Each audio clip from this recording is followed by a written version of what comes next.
Hi అండి. నమస్తే. Welcome to అమ్మాయి లోకం. అందరూ ఎలా ఉన్నారు? నేనైతే చాలా బాగున్నాను. మీరందరూ కూడా బాగుండాలని మనస్ఫూర్తిగా కోరుకుంటున్నాను. ఇవాళ మన రెసిపీ వచ్చేసి మార్నింగ్ బ్రేక్‌ఫాస్ట్‌లో కానివ్వండి, నైట్ డిన్నర్‌లో కానివ్వండి, చాలా క్విక్‌గా చేసుకునే ఆనియన్ పరాటా ఎలా చేయాలో చూద్దాం. స్కిప్ చేయకుండా చూడండి. ముందుగా మిక్సింగ్ బౌల్‌లో ఒక కప్పు గోధుమ పిండి, ఒక పావు టీ స్పూన్ ఉప్పు, అర టీ స్పూన్ దాకా వాము, ఒక టేబుల్ స్పూన్ నూనె వేసి ముందు మొత్తం మంచిగా కలుపుకుందాము.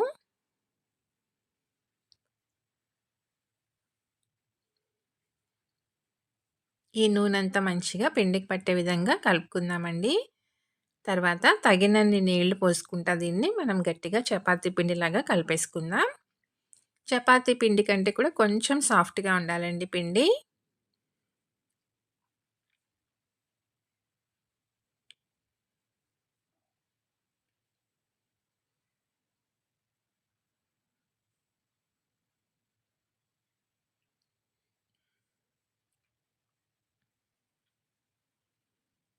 ఇప్పుడు దీనిలో ఒక టీ స్పూన్ నూనె వేసుకుందాము. వేసి మొత్తం మంచిగా మళ్ళీ కలిపేసుకుందామండి.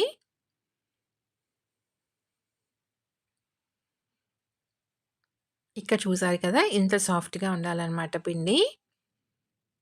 ఇప్పుడు మూత పెట్టి ఒక 10 నిమిషాల పాటు దీన్ని పక్కన పెట్టుకుందాం. ఈలోగా ఇంకొక మిక్సింగ్ బౌల్ తీసుకొని 2 మీడియం సైజ్ ఉల్లిపాయలు తీసుకున్నామండి. ఇలా పొడవుగా కట్ చేసుకున్నామనమాట సన్నగాను.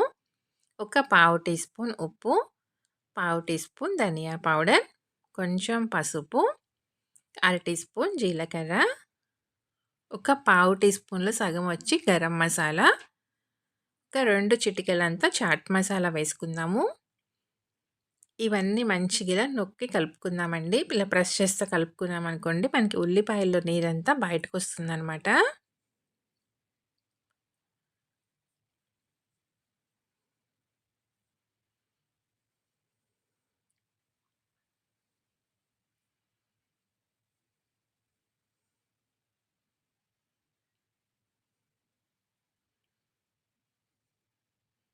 ఇప్పుడు ఒక అర టీ స్పూన్ దాకా కారం, ఒక టీ స్పూన్ కసూరి మేతి వేసుకుందాము. ఒక 1/3 కప్ వరకు వచ్చి మనం పుట్నాల పప్పు ఉంటుంది కదండీ! దాన్ని మిక్సీ పట్టుకున్నామనమాట. దాన్ని వేసుకుందాము. ఇంకా నీళ్లు వేయకూడదండి దీనిలో. మనకి ఉల్లిపాయల్లో ఉన్న తేమకి చక్కగా కలిసిపోతుందనమాట పిండి. ముద్దలాగా అయిపోతుంది. ఒక టేబుల్ స్పూన్ నూనె వేసి కలుపుకుందాము.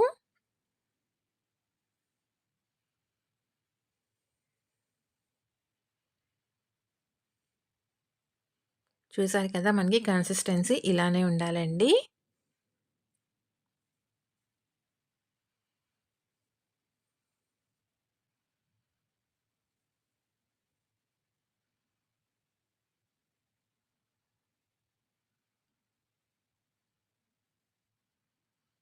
దీన్నిలా పక్కన పెట్టుకుందాం.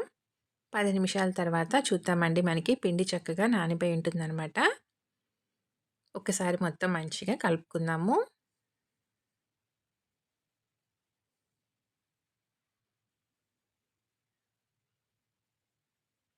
దీన్ని 2 ఈక్వల్ పార్ట్స్‌గా డివైడ్ చేశానండి. ఒకటి తీసుకొని చూడండి ఇలా దీన్ని కొంచెం ఫ్లాట్‌గా చేసుకుందాము.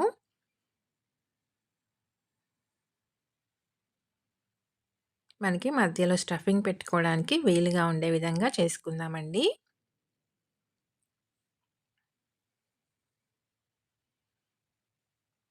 ఇప్పుడు మధ్యలో స్టఫింగ్ పెట్టుకుందాము. స్టఫింగ్ కొంచెం ఎక్కువగా పెట్టుకుంటేనే బావుంటుందండి. మనం పిండి ఎంత తీసుకున్నామో ఆల్మోస్ట్ అంత ఈక్వల్‌గా తీసుకున్నామనుకోండి బావుంటుందనమాట. మరీ తక్కువ కాకుండాను. నేను స్టఫింగ్‌ని కూడా 2గా డివైడ్ చేశానండి. స్టఫింగ్ ఇలా లోపలికి ప్రెస్ చేసుకుంటా అన్ని వైపుల నుంచి పిండిని మధ్యకి తీసుకుందాము.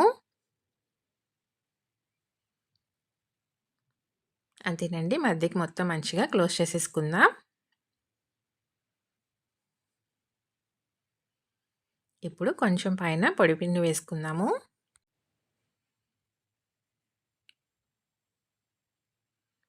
కొంచెం నల్ల నువ్వులండి. కలోంజీ సీడ్స్ కూడా వేసుకోవచ్చు ఇక్కడ మీరు కావాలంటే. సన్నగా తరిగిన కొత్తిమీర కొంచెం వేసేసి మంచిగా దీన్ని ఫస్ట్ ప్రెస్ చేసుకుందాము.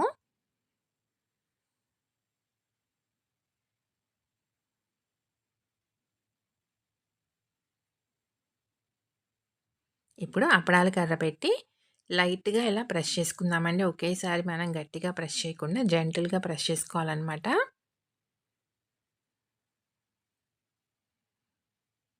మరీ పల్చగా కాకుండా కొంచెం మీడియంగా ఉండే విధంగా చేసుకుందామండి ఇది పరాటా అనేది.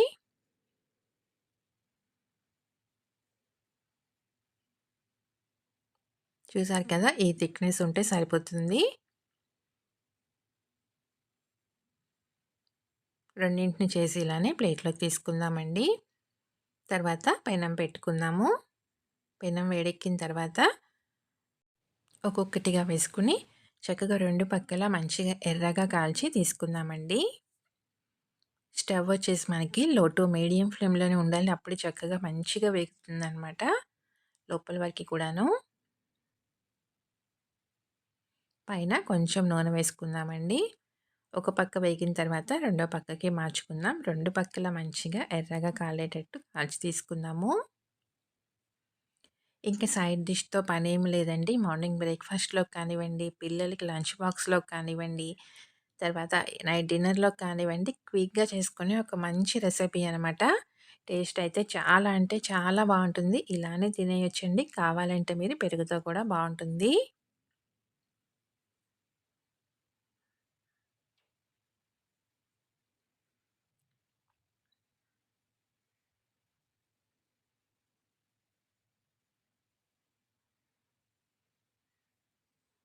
ఈరోజు నేను కొంచెం పెద్దగానే చేశానండి పరాటాలు. ఒక్కటి తింటేనే చాలు ఫుల్ అయిపోతుందనమాట. చూసారు కదా! పైన మంచి క్రిస్పీగా చక్కగా కాలిందనమాట. తప్పకుండా మీరు ట్రై చేసి చూడండి. మీకెలా వచ్చిందో కూడా నాకు తప్పనిసరిగా కమెంట్ చేయండి.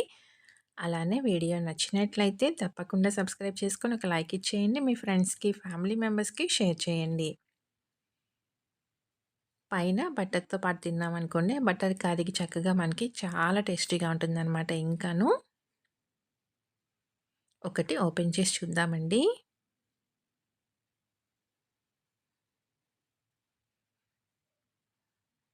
చూడండి లోపల స్టఫింగ్ చక్కగా మంచిగా అంతా స్ప్రెడ్ అయిందనమాట ఈవెన్‌గాను.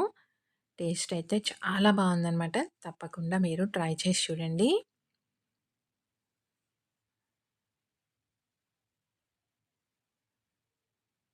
ఈరోజు రెసిపీ అయితే ఇంతేనండి. రేపు ఇంకో కొత్త రెసిపీతో మీ ముందుకొచ్చేస్తాను. Thank you for watching.